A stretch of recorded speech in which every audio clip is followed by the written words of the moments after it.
সবাইকে good morning. সবাই কেমন আছো বলো? আমি তো বেশ ভালো আছি। আর সকাল সকাল হয়ে গেল বৃষ্টি। আর দেখো আমার ঘরের অবস্থা দেখো। এইমাত্র তোমাদের দাদাভাই অফিসে গিয়েছে আর আমি উপরে এলাম। এসেই জানলা সব খোলা ছিল, এই যে সব এগুলো খোলা ছিল। আর এখন প্রচুর জোরে বৃষ্টি হচ্ছে। তো দেখা যাক আমার অবস্থাটা এখন কি। এই দেখো কত জোরে বৃষ্টি পড়ছে, দেখো শুধু একবার। আর ইচ্ছেটা কত সুন্দর ঝুলছে দেখো। এই একটা, এই দেখো এই একটা, আর এখানে পড়ছে ঝিরিঝিরি বৃষ্টি। ওয়েদারটা জাস্ট ওয়াও, কি ভালো লাগছে না?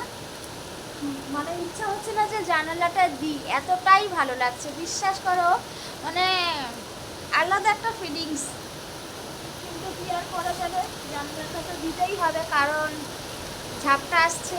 আর আমার বাবা যা যা হাওয়াও হচ্ছে।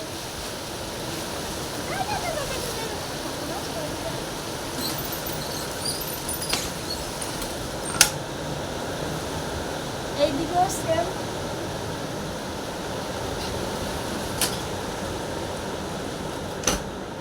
দিয়ে দিলাম জানালা, কারণ ইচ্ছা ছিল না জানালাটা দেওয়ার, বাট বিনা ইচ্ছার কারণেও জানালাটা দিতে হলো, কারণ আমার ঘরে পুরো জল ঢুকে যাচ্ছিল।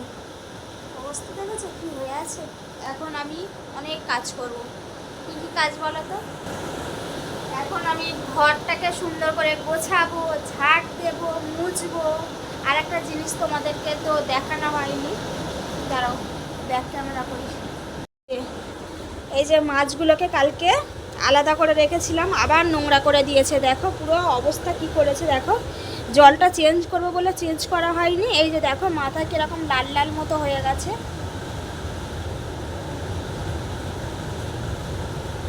তোমাদেরকে একটা দেখাই মাছটা কি অবস্থা।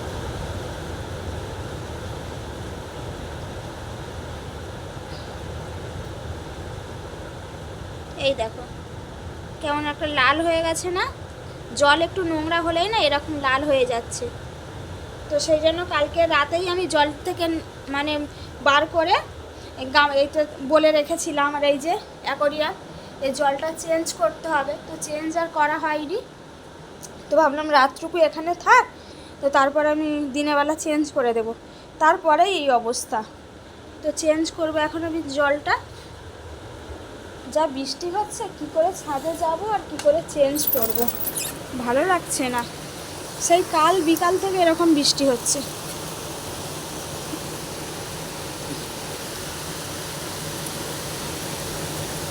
ঝিরি ঝিরি, কি ভালো লাগছে না? কার কার বৃষ্টি ভালো লাগে বলো? আমার ভালো লাগে, বাট সব সময় না, মাঝে মাঝে হলে ঠিক আছে। সব সময় বৃষ্টি বৃষ্টি বৃষ্টি, আই ডোন্ট লাইক দিস বৃষ্টি। চলো ঘরটা গুছিয়ে নিই, না তো আবার দেরি হয়ে যাবে। পরে আবার কথা বলছি। হ্যাঁ, কি অবস্থা দেখতে পাচ্ছ, পুরো এক রাস হয়ে আছে। জামা কাপড় গোছাবো, জামা কাপড় পরে আছে সেই দেখো চেয়ারের পিছনে। খাট উল্টো পাল্টা হয়ে আছে। চলো ঘরদোরগুলো গুছিয়ে নে, পরে কথা বলছি। তো এই পাগলিটাকে দেখে তোমরা ভয় পেও না, হ্যাঁ? মুখ চোখের অবস্থাটা ভালো নেই। তো যাই হোক, ঘরদোরগুলো সব গোছানো হয়ে গেছে দেখো, একদম ঝাটপাট দিয়ে মোছামুছি করে পুরো গুছিয়ে নিয়েছি। আর এখন ভাবছি যে সেই মেলাতে কিছু জিনিস কিনলাম না, তো ভাবছি ওগুলো আলমারি এই মানে শোকেসেতে গুছিয়ে দেব। তো চলো তোমাদের সঙ্গে শেয়ার করি কিভাবে গোছাই না গোছাই। আর এই যে মাছের জলটাও চেঞ্জ করে দিয়েছি, বাট মাছটাকে এখনও ওতে ট্রান্সফার করা হয়নি। তো যেহেতু মানে চলো আগে মাছের জলটা চেঞ্জ করি, তারপরে না হয় শোকেসটা গোছাবো। তো চলো ব্যাক ক্যামেরা করি। অ্যাকোয়ারিয়ামটা ধুয়ে নিয়ে চলে এসেছি, একদম পুরো সুন্দর করে জল চেঞ্জ করে পাথরগুলো ভালো করে ধুয়ে নিয়ে চলে এসেছি। আর এই যে এখন এই মাছগুলোকে এখন এটাতে দিয়ে দেব। প্রচুর নোংরা হয়েছে, জলটা পুরো বিশ্রী হয়ে গেছে। মাথায় দেখো পুরো লাল লাল হয়ে গেছে। ওই ওই ওই ওই ওই আয় আয় আয় আয় আয় আয় আয়। ওই কে এগুলো এরকম পছন্দ করো, কমেন্ট করবে। এই দেখো না গায়ে কী সব হয়েছে এদের। তো আমার তো ভীষণ পছন্দের এই জিনিসগুলো। ওয়াও, একদম ঝাঁকানাকা হয়ে গেছে এই যে। তো এটাকে এখন ওপরে তুলে দেব যেখানে থাকে। তো আপাতত একটু এই দিকে থাক, কারণ গায়ে জলগুলো লেগে আছে, একটু শুকিয়ে যাক তারপরে তুলে দেব। তো চলো এখন আলমারিটা গোছাবো। প্রথমে জিনিসগুলো সব বার করে নিই, তারপরে গোছাবো। চলো আজকে তোমাদেরকে আমার শোকেসটা একটু গুছিয়ে দেখাবো। তো তার জন্য আগে সবগুলো বার করে নিই। তো যেমন বক্সের মধ্যে ছিল তেমন বক্সের মধ্যে রেখে দিয়েছিলাম, বার করে আর গোছানো হয়নি। ভাবলাম এই কটা জিনিস আরও 2-4টে যখন জিনিস হবে একসঙ্গে সবগুলো গোছাবো। তো সেই কথা ভাবতে ভাবতে এখনও পর্যন্ত আমার নতুন শোকেসটাকে ঠিকভাবে গুছিয়ে উঠতে পারিনি। তো তোমরা তো জানো কয়েকদিন আগে মেলাতে গিয়েছিলাম, সেখান থেকেও কিছু জিনিস কিনেছিলাম। তো ভাবলাম চলো যতটুকু হয় একটু গুছিয়ে নিই। আর এই যে আমার হাতের যে ভিডিও করার স্ট্যান্ডটা দেখতে পাচ্ছ, এটাও কিন্তু আমি মিশো থেকে নিয়েছিলাম। খুব সুন্দর প্রোডাক্ট জানো তো। তো আমার সেরকম একটা দরকার লাগে না বলে আমি এটাকে এতটা ভালো ইউজ করি না। তো যখন রান্নার ভিডিওগুলো করি তখন স্ট্যান্ডটাই ব্যবহার করি। তো সেই জন্য আর বার করি না, শোকেসের মধ্যেই তুলে রেখে দিই, যেহেতু অতটাও রান্নার ভিডিও আমি করি না। তো আজকে সময় পেয়েছি, আজকে শোকেসটাকে ভালো করে গোছাবো। তো সবার আগে তো সবগুলো বার করে নিয়েছি। আর এটা আমার হাতে কি বলো তো, চলো তোমাদেরকে দেখাই। তোমাদের দাদাভাই আর আমি বিয়ের পরে যখন দীঘায় ঘুরতে গিয়েছিলাম তখন এই ফটোগুলো তুলেছিলাম। কত ভালো লাগছে না, সত্যি দিনগুলো চলে যায়, স্মৃতিগুলো রয়ে যায়। তো বেশ ভালো লাগে মাঝে মাঝে না ফটোগুলো দেখতে, বেশ ভালো লাগে, মনটা একটু আনন্দিত হয়। তো চলো পরে তোমরা যদি কোনোদিন দেখতে চাও তাহলে কিন্তু তোমাদেরকে আমি ফটোগুলো দেখাবো। সেরকম করে তোমাদের কোনোদিনও মনে হয় ফটোগুলো দেখানো হয়নি। তো আলমারিতে ভিতরে ঢোকানো থাকে তো অতটা মনে থাকে না। তো সেই জন্য আজকে আলমারিটা পরিষ্কার করতে গিয়ে দেখতে পেলাম। হ্যাঁ, আর একটা কথা তো তোমাদের বলতেই ভুলে গিয়েছি, খুব তাড়াতাড়ি তোমাদের সঙ্গে একটা খুবই আনন্দের কথা শেয়ার করব, যেটা শুনলে তোমরা পুরো চমকে যাবে। তোমরা যেটার জন্য অনেক অপেক্ষা করেছিলে, তো সেই অপেক্ষার অবসান ঘটিয়ে তোমাদেরকে আমি খুশির খবরটা কিন্তু দিতে যাচ্ছি। তো জানি না কিভাবে ভিডিওটা করব, আমি তো এক্সাইটেড হয়ে যাচ্ছি যে কিভাবে ভিডিওটা শুরু করব। তো চলো খুব তাড়াতাড়ি তোমরা কিন্তু খুবই একটা মজার দারুণ আনন্দের ভিডিও পেতে চলেছো। তো প্লিজ তোমরা সবাই দেখো ভিডিওটা, আগে থেকেই বলে দিচ্ছি, কারণ এটা আমার তোমাদের সবার ভীষণ একটা আনন্দের মুহূর্ত, সেটা আমি তোমাদের সঙ্গে শেয়ার করতে চাই। তো তার জন্য তোমরা কিন্তু একদম রেডি হয়ে থাকো। হ্যাঁ, খুব তাড়াতাড়ি তোমাদের সঙ্গে আমি শেয়ার করতে যাচ্ছি। তো চলো, আমি তো খুবই এক্সাইটেড আছি, তোমরাও আমার এই ভিডিওটা দেখে এক্সাইটেড থাকো যে দিদিভাই কবে ভিডিওটা দেবে। তো দেখবে, অবশ্যই দেখাবো তোমাদেরকে, সবটাই ভিডিওতে দেখাবো, সবটাই বলবো, কারণ আমার সব কিছু জুড়ে শুধু তোমরা এখন, সেই জন্য আমার সব কিছু এখন তোমাদের সঙ্গে শেয়ার করতে আমার ভীষণ ভালো লাগে। তো এই যে এখানে জিনিসগুলো বার করে নিচ্ছি। আর আমার শোকেসটা না, যেহেতু আমি অর্ডার দিয়ে বানিয়েছিলাম, তো সেই জন্য না একটু ডিপ করেই বানিয়েছিলাম। অনেকটা জিনিস ধরে, জানো তো, দেখতে মনে হচ্ছে ছোট, কিন্তু না অনেকটা ডিপ, অনেক জিনিস ধরে।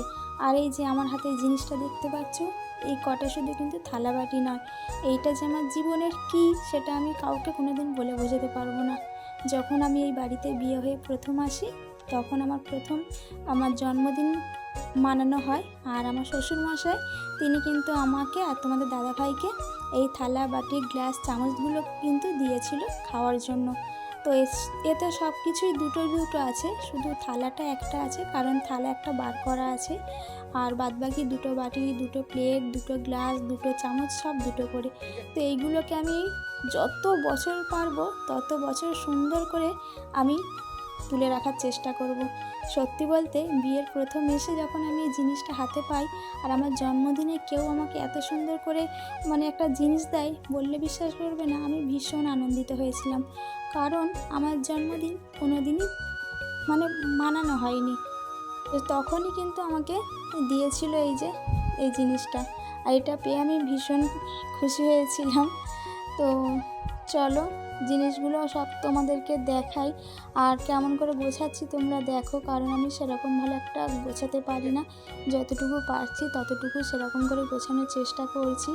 তো কোনটা কোন দিকে রাখলে ভালো হয় তোমরা যদি আমাকে একটু কমেন্ট করে জানিয়ে দাও, তাহলে মনে হয় আমার একটু বেশি ভালো হবে। কারণ দেখো, একজনের বুদ্ধিতে কিন্তু সব কিছু ঠিক হয় না, তাই না? সবার বুদ্ধি দিয়ে একটা কাজ হলে দেখবে সেই জিনিসটা কিন্তু ভালো হয়, আর একজনের বুদ্ধিতে কিন্তু সেরকম একটা ভালো হয় না। তো তারপরে এই যে মেলা থেকে যে কাপগুলো নিয়েছিলাম, সেই কাপগুলো এখন আমি শোকেসেতে গুছিয়ে দেবো। তো তোমাদের দাদাভাইয়ের জন্য আর আমার জন্য যে দুটো কাপ কিনেছিলাম, সেই কাপ দুটো তো তোমাদেরকে দেখিয়েছিলাম। তো তোমাদের দাদাভাইকে বললাম যে আমি কাপটা বার করে রাখি, বাট ও বললো না, এখন থাক, যখন আমি খাবো তখন বার করবে। মানে ও না একটু ঘর দোর গোছাতে বেশ পছন্দ করে আমার মতো। তো যাই হোক, দুজনের বুদ্ধি একটু ম্যাচ হয়েছে বলেই এত সুন্দর করে সংসারটাকে আস্তে আস্তে গোছাতে পারছি। আর তোমরা সবাই প্রে করো যাতে আমরা দুজনা এই আমাদের ছোট্ট সংসারটাকে সুন্দরভাবে গুছিয়ে একটা সুন্দর জীবন যাপন করতে পারি, এটাই আমার কাছে অনেক। দেখো, শুধু লাখ টাকা থাকলে আর ভালো দামি গদিতে শুলেই কিন্তু সেটা সংসার হয় না। সব থেকে মেন জিনিস কিন্তু সংসারের সুখ। সেই সুখটাই যদি না থাকে, তাহলে কিন্তু এইসব জিনিসপত্র আমার কাছে মনে হয় বৃথা। তো আমি চাই না লাখ টাকার জিনিসপত্র। আমি 10 টাকার কাপে 5 টাকার টিফিন বক্সেই কিন্তু আমি অনেক হ্যাপি। আর আমার মতো কারা এরকম, তোমরাও আমাকে কমেন্ট করো। তো যাই হোক গে, অনেক জ্ঞানের কথা বলে দিলাম, কারণ আমি একটু জ্ঞানের কথা বলতে ভালোবাসি আর এরকম জ্ঞানের কাজগুলো করতে পছন্দ করি। তো সেই জন্য আমার সঙ্গে হয়তো অনেক কারো বুদ্ধিতে ম্যাচও হয় না, তারা হয়তো আমাকে সামনে কিছু বলতে পারে না, বাট জানি পিছনে আমাকে বহু কিছু বলে। আমি জ্ঞানদাতা, আমি অনেক কিছু জ্ঞান দিই, বাট এটা আমার কিছু যায় আসে না। বাট আমি যেমন আমি তেমনই থাকতে পছন্দ করি, বা অন্যের সঙ্গে এরকমই চলাফেরা করতে পছন্দ করি, যে আমি একরকম আর এক রকম চলবো এরকমই পারি না গো। তো যাই হোক, অনেক কিছু বেশি বেশি বলা হয়ে যাচ্ছে, তো সবগুলো একসঙ্গে বলে দিলে বেশ মানায় না। মাঝে মাঝে একটু একটু বললেই ঠিক আছে, তাই না বলো? তো আমি বারবার কিন্তু ভিডিওটা স্কিপ করছিলাম আর ভিডিওটা শ্যুট করছিলাম, কারণ কি বলতো, ভিডিওটা অনেক বড় হয়ে যাবে। তো তোমাদের মূল্যবান সময়গুলো কিন্তু আমি খুব বাঁচিয়ে দিচ্ছিলাম। তার জন্য কি করতে হবে, তোমাদের কিন্তু পুরো ভিডিওটা দেখতে হবে, স্কিপ করবে না, হ্যাঁ? আমি কিন্তু অনেক বড় ভিডিও তোমাদের জন্য কিন্তু অনেক ছোট করে দিয়েছি, শুধুমাত্র তোমাদের কথা ভেবে। আর এই যেতে দেখতে পাচ্ছ, এটা হলো হরলিক্স। সেই আমার অপারেশন হয়েছিল, তখনই আমার বড় মামি আমাকে দিয়েছিল। তো সেটা তো শেষ হয়ে গেছিলো। তারপর আমি এখানে যখন আসি, তোমাদের দাদাভাই আরও একটা হরলিক্স কিনে দিয়েছিল। তো তারপরে হরলিক্সটা কিছুটা খেয়েছিলাম, খাওয়ার পরে যখন সুস্থ হয়ে যাচ্ছিলাম, তারপর আর খেলাম না। ওই যে শুকে খেলে ভূতে খেলে, এরকম একটা অবস্থা। দামি জিনিসকে আমি অগ্রাহ্য করে খেলাম না, কারণ আমার এগুলো খেতে খুব একটা ভালো লাগে না। তো তারপরে ওই যে চিরুনিটা দেখলে, শখের দাম লাখ টাকা। কারণ কেন বললাম বলো তো চিরুনিটার কথা? তোমাদের দাদাভাই ওটা 50 টাকায় লটারি খেলে পেয়েছিল। লটারি এক রকম না, ওটা সেই বেলুন ফাটানো, কি বলে ওটাকে, বন্দুক দিয়ে বেলুন ফাটিয়ে 50 টাকা দিয়ে ওই চিরুনিটা পেয়েছিল। পাওয়ার পরে ভীষণ খুশি হয়েছিল চিরুনিটা পেয়ে। তো ওই জন্য বললাম যে শখের দাম লাখ টাকা। তো তারপরে যে ন্যাপথলিনটা কিনে নিয়ে এসেছিলাম, সেগুলো কিন্তু আমি দুটো দুটো করে সব প্লাস্টিকে মুড়ে প্রত্যেকটা কিন্তু ডোরের মধ্যে আমি দিয়ে দেবো। অনেক দিন হচ্ছিল কেনা হয়েছে, দেওয়া হচ্ছিল না, তো আজকে হাতের কাছে পেলাম, ভাবলাম চলো আজকে দিয়ে দিই। আর এখানে অনেকগুলো কিন্তু জিনিসপত্র বেঁচে গিয়েছে। এখন এগুলোকে আমি সুন্দর করে পুরো ঘরটাকে ক্লিন করব। কি বলো তো, শুধু ঘর গোছালে হয় না, তারপরে যে কত নোংরা বের হয়, কি বলবো। সাজের জিনিস যখন গোছাই তখন ওরকম কত নোংরা বের হয়, এরকমই। তো যাই হোক গে, শোকেসও গোছানো হয়ে গেছে, আলমারিও গোছানো হয়ে গেছে, সাজার জিনিসও গোছানো হয়ে গেছে। সবগুলো কিন্তু আমি সুন্দর করে গুছিয়ে নিয়েছি। এইবারে কিন্তু পুরো আমার হাত ফাঁকা। এইবারে শুধু সংসারের কাজ করব আর রিল্যাক্স করব। চলো মেন লুকটা তোমাদেরকে দেখিয়ে দিই কেমন হয়েছে আমার গোছানোটা। আর এই গোছানোটা যদি কিছু একটা ভুল ত্রুটি হয়ে থাকে, অবশ্যই কমেন্ট করবে, তাহলে কিন্তু আমি সেটাকেও অ্যাডজাস্ট না, ঠিক করে নেবো।